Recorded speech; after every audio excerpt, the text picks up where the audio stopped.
Assalamualaikum warahmatullahi wabarakatuh. Rahayu Sagung Dumadi. Kembali lagi di channel Babat Nusantara. Pada kesempatan kali ini saya akan menceritakan sejarah di balik rahasia Nusantara ini. Ternyata banyak rahasia-rahasia belum terungkap. Mari kita gali semua rahasia yang ada.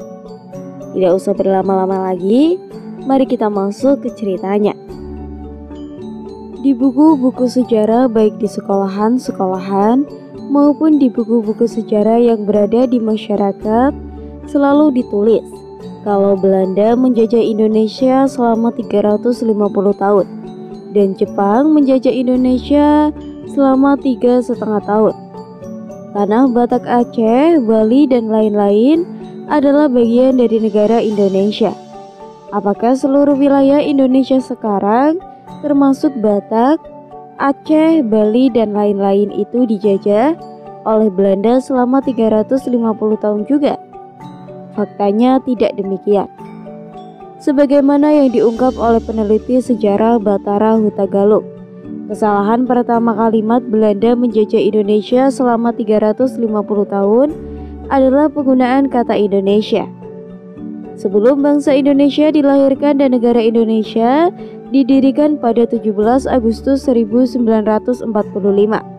Sebagai entis, politik Indonesia tidak ada yang awalnya dijajah oleh Belanda. Adalah kota-kota, pulau-pulau kecil, kerajaan-kerajaan, dan kesultanan-kesultanan di Asia Tenggara yang relatif mudah dikalahkan, yaitu Kota Jayakarta dan Kepulauan Banda. Kemudian baru meningkat ke kerajaan-kerajaan dan kesultanan yang lebih sulit untuk dikalahkan. Jadi, bentuk penguasaan juga berbeda-beda. Ada yang melalui peperangan, namun ada juga yang melalui perjanjian, yaitu mengakui dan tunduk kepada Belanda. Dalam kerangka teks Nendradija atau kediaman di bawah naungan Nederland, dan juga tidak dapat dikatakan tunduk kepada kerajaan Belanda karena sistem pemerintahan Belanda berganti-ganti dari republik ke kerajaan. Dalam kurun waktu penjajahan juga berbeda-beda.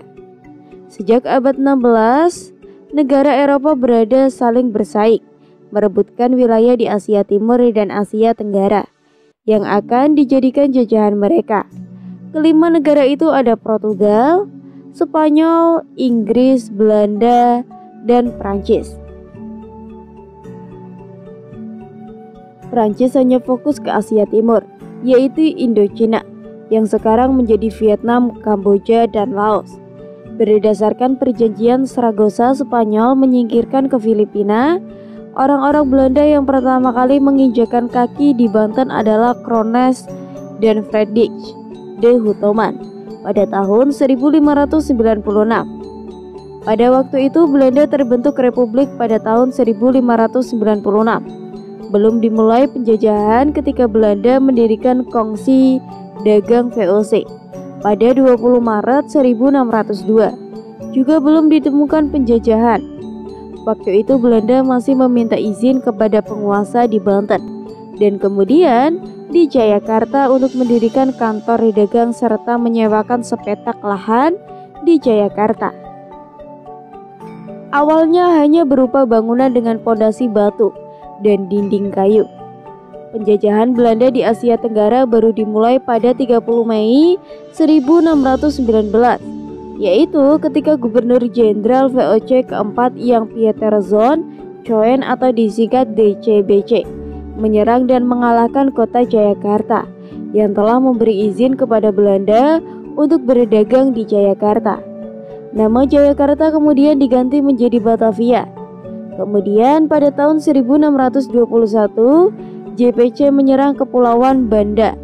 Pada waktu itu Kepulauan Banda adalah satu-satunya wilayah di dunia yang menghasilkan pala yang harganya di Eropa dapat mencapai 300 kali lipat dari harga pembelian di Belanda. Membantai hampir seluruh penduduk Banda Diperkirakan jumlah yang dibantai oleh Belanda sekitar 13.000 orang. hanya sekitar 1.000 orang yang dapat menyelamatkan diri ke pulau-pulau lain. Kemudian, sisa yang hidup sekitar 800 orang dibawa ke Batavia dan dijual sebagai budak. Dengan demikian, yang paling lama dijajah oleh Belanda selama sekitar 320 tahun hanya Jayakarta dan Kepulauan Banda. Sampai tanggal 9 Maret 1942, yaitu ketika Belanda resmi menyerang kepada tentara Jepang dalam Peperangan Dunia Kedua atau Perang Asia Pasifik.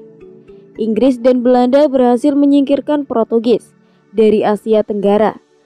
Hanya Timur Timur yang tetap dikuasai oleh Portugis.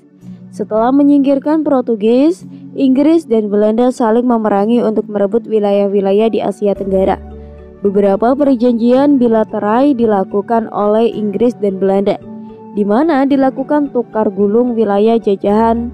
Pada tahun 1667, Pulau Lundi Kepulauan Banda yang dikuasai oleh Inggris ditukar dengan Manhattan, yang kini bagian dari New York, USA.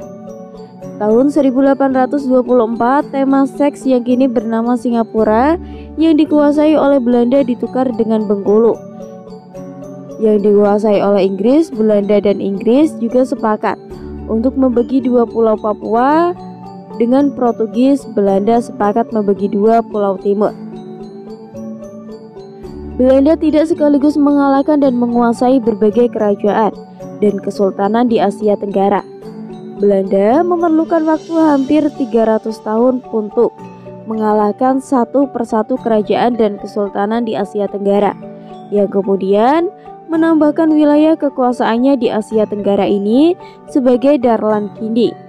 Tahun 1871, dalam perjalanan Anglo-Dutch Treaty yang juga dinamakan Sumatra Treaty, dicapai kesepakatan besar antara Inggris dan Belanda untuk mengakhiri pertikaian dalam merebutkan wilayah.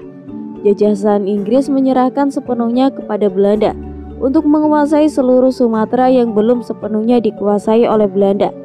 Di lain pihak, Belanda tidak akan mengganggu Inggris di Semenanjung Malaya. Pada waktu itu di Sumatera, Kesultanan Aceh dan Kerajaan Batam belum dikuasai oleh Belanda dalam rangka mewujudkan PX Nendradija dan menguasai seluruh Sumatera pada 26 Maret 1873. Belanda menyatakan perang terhadap Aceh. Orang Aceh menewaskan sekitar 100.000 rakyat Aceh, berlangsung sampai tahun 1942. Tanah Batak tahun 1786, Patuan Bosar Ompu Pulo Batu Sinambela dinobatkan sebagai raja dan bergelar Singamangaraja. 12 awal bulan Februari 1878, Belanda mulai mengirim pasukannya ke Tanah Batak. Pada 16 Februari 1878, Singmangaraja 12 menyatakan perang terhadap Belanda dan langsung menyerang Belanda. Orang Batak melawan Belanda berlangsung selama 29 tahun. Singmangaraja 12 gugur dalam pertempuran di Desa Penemu dan Tapanuli Utara pada 17 Juni 1970. Gugur dalam pertempuran itu putrinya Lopiat dan 2 putranya Patuan Negari dan Patuan Anggi. Dengan demikian, tanggal tewasnya Singmangaraja 12 dapat ditetapkan sebagai tanggal berkuasanya Belanda di Tanah Batak. Memang, Singmangaraja 12 tidak dapat dikatakan sebagai raja untuk seluruh Tanah Batak. Namun, Singmangaraja 12 merupakan simbol perlawanan terhadap penjajahan Belanda. Di Tanah Batak hanyalah satu contoh daerah tidak dikuasai oleh Belanda selama 350 tahun. Selebihnya bisa dipelajari sendiri. Bonifacius Cornelis de Jong, Gubernur Jenderal Hindia Belanda ke-63, yang pada tahun 1935 mengatakan, seandainya saya berbicara dengan para nasionalis, saya selalu memulai dengan kalimat di Belanda. Telah di sini 300 tahun dan kami bahkan akan tinggal paling sedikit 300 tahun lagi. Kemudian kita bisa bicara dalam bahasa Belanda. Ada kata-kata bijak Hotman Kom voor de Val yang artinya gangguan datang menjelang kejatuhan. Kata-kata bijak ini sangat tepat berlaku untuk Belanda. Pengganti De Jonge John, Hercules Wormlos Lambertus Tarjavan, Strangbrok Steenworts adalah Gubernur Jenderal Hindia Belanda ke-64, sekaligus terakhir pada 9 Maret 1942. Belanda resmi menyerah tanpa syarat kepada tentara Jepang.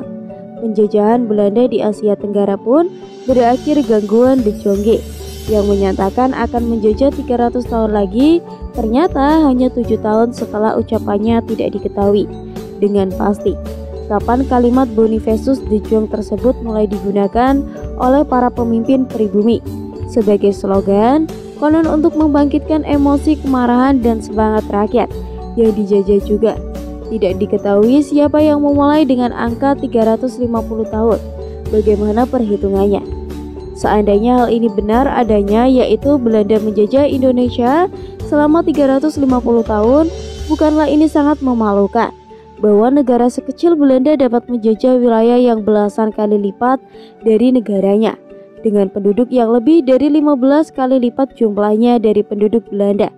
Hal ini sering menjadi olok-olokan di kalangan orang Indonesia sendiri yang tidak memiliki rasa nasionalisme, atau mereka yang pro kepada Belanda. Tentu menjadi pertanyaan, bagaimana negara sekecil Belanda yang tidak lebih besar dari Provinsi Jawa Timur dapat menguasai wilayah yang luasnya belasan kali lipat dari negerinya, juga dengan penduduk yang belasan kali lipat dari penduduk Belanda.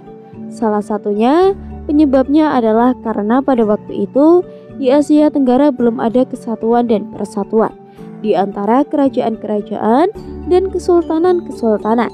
Bahkan kerajaan-kerajaan dan kesultanan tersebut saling menyerang dan menguasai kerajaan atau kesultanan.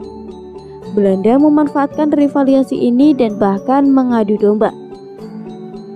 Pemahaman dan nilai sejarah yang bisa kita ambil yaitu: pertama, gugurnya Singsinga Mangaraja XII menandai awal kekuasaan Belanda atas tanah Batak, yaitu mulai tanggal 17 Juni 1970. Yang kedua adalah nilai heroismenya, yaitu sang raja gugur dalam pertempuran bersama putra-putri dan rakyatnya. Demikian juga halnya dengan kerajaan Badung dan kerajaan Pelungkung di Bali. Kerajaan Badung jatuh ke tangan Belanda melalui puputan atau perang habis-habisan sampai mati demi kehormatan Badung pada 20 September 1962. Kuasai oleh Belanda setelah puputan Kelungkung pada 28 April. Di dalam puputan Badung, Raja Badung gugur dalam peperangan tersebut. Demikian juga Raja Kelungkung tewas dalam peperangan Kelungkung. Perang Dunia Kedua atau Perang Pasifik dimulai pada 7 Desember 1945 yang diawali dengan penyerangan Jepang terhadap pangkalan militer Amerika Serikat di Pearl Harbor, Hawaii. Kemudian Jepang menduduki satu persatu wilayah-wilayah jajahan negara Eropa, termasuk jajahan Belanda di Asia Tenggara. Needless Indi akhir Februari 1942. Seluruh Asia Tenggara kecuali Jawa telah dikuasai oleh tentara Jepang. Pada 1 Maret 1942, tentara Jepang menyerbu pertahanan Belanda dan sekutunya, Amerika, Inggris, dan Australia di Jawa. Pada 9 Maret 1942, Belanda resmi menyerah tanpa syarat kepada tentara Jepang. Tanggal 9 Maret 1942, inilah yang dapat ditetapkan sebagai tanggal resmi berakhirnya penjajahan Belanda di Asia Tenggara. Dengan demikian, penjajahan Belanda di Asia Tenggara dengan tepat dapat disebut dari tanggal 30 Mei 1619 sampai tanggal 9 Maret 1942. Hal ini sekaligus menjadi penjelasan bahwa tanah Batak dikuasai oleh Belanda dari tanggal 17 Juni sampai 19 Maret 1942. Hanya sekitar 34 tidak sampai 35 tahun. Yang jelas bukan 350 tahun. Kemudian Jepang sendiri menyatakan menyerah tanpa syarat kepada tentara sekutu pada 15 Agustus 1948. Demikian pendudukan tentara Jepang atas wilayah bekas jajahan Belanda termasuk Tata Batak dari tanggal 9 Maret 1945 sampai 15 Agustus 1945. Profesor Grusdun Johannes Reching, guru besar Fakultas Hukum UI yang keturunan Belanda Jawa, juga berpendapat bahwa Belanda tidak menjelajah Indonesia selama 350 tahun. Pendapatnya ini didasari oleh putusan-putusan pengadilan tinggi di Netherlands Indi. Hal ini ditulis dalam bukunya yang berjudul Raja dan Kerajaan Merdeka di Indonesia 1850. Di dalam bukunya disebut tahun 1850 sampai 1910 masih banyak kerajaan yang merdeka yang belum dikuasai oleh Belanda. Tidak seperti para sejarawan berat kala itu yang mengandalkan arsip-arsip birokrasi kolonial, racing membedah dokumen-dokumen hukum dan surat-surat perjanjian milik kerajaan-kerajaan di Nusantara. Sebenarnya tanpa menjadi seorang pakar hukum pun kita sendiri dapat menyimpulkan bahwa pada akhir abad 19 sampai awal abad 20 Kerajaan Paguruyung, Kesultanan Aceh, Kerajaan Batak dan lain-lain belum dikuasai oleh Belanda. Pada 17 Agustus 1945, para pemimpin pribumi di wilayah bekas jajahan Belanda yang kemudian didukung oleh tentara Jepang mengeluarkan pernyataan kaum bangsa Indonesia. Dengan ini menyatakan kemerdekaannya. Kemerdekaan Indonesia, kalimat ini mengandung dua makna. Satu, dinyatakan terbentuk atau lahirnya bangsa Indonesia. Dua, berdasarkan negara bangsa atau national state Indonesia. Kedua hal ini merupakan realistis dari ikrar para pemuda pribumi di wilayah jajahan Belanda yang dicetus dalam Kongres Pemuda II pada 28 Oktober 1928 yang juga dikenal sebagai Sumpah Pemuda. Sejarah mencatat seluruh kerajaan dan kesultanan di bekas wilayah jajahan Belanda bersatu menjadi negara dan bangsa Indonesia. Bangsa Indonesia tidak terkalahkan, oleh karena itu negara-negara yang ingin menguasai Indonesia akan terus berusaha memecah belah kesatuan dan persatuan Indonesia agar Indonesia kembali menjadi negara-negara kecil yang mudah diadu domba dan dikalahkan. Cukup sekian cerita yang dapat saya sampaikan. Semoga bermanfaat bagi kalian semua. Mohon maaf apabila ada salah kata atau salah pengucapan kata. Tetap dukung channel Babat Nusantara dengan cara like, komen, dan subscribe. Saya pamit. Rahayu, rahayu, rahayu.